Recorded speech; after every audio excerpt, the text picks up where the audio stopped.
మరి మీలో ఎంతమంది ఒప్పుకుంటారో దీనికి? ఒప్పుకుంటారా? లేదండి నా జ్ఞానం, నా ప్రయాస, నా కష్టం అంటారా?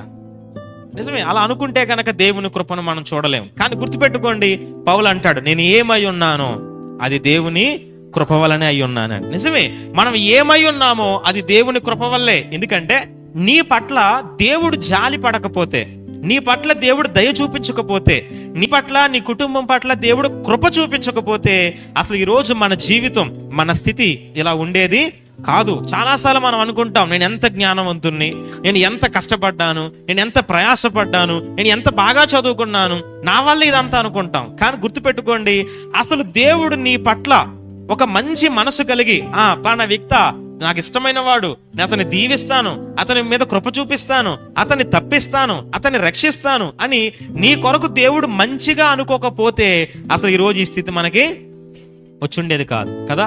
మనం అనాథులుగా ఉన్నప్పుడు, అపాయాల్లో పడి ఉన్నప్పుడు, ఎవరూ లేకుండా తరమబడుతున్నప్పుడు, మరణపు బంధకాల్లో ఉన్నప్పుడు దేవుని కృప వలన మాత్రమే దేవుడు మనల్ని హెచ్చించాడు. కాబట్టి ఆ రోజు సౌలైనా దావీదైనా ఈరోజు మనమైనా సరే మొదటిగా హెచ్చింపబడాలి అని అంటే మనకు కావలసింది ఏంటంటే దేవుని యొక్క కృప. కాబట్టి సౌలును కూడా హెచ్చించింది దేవుని కృప మాత్రమే. అతడు అందగాడని హెచ్చింపబడలేదు, అతడు ఎత్తైన వాడని హెచ్చింపబడలేదు,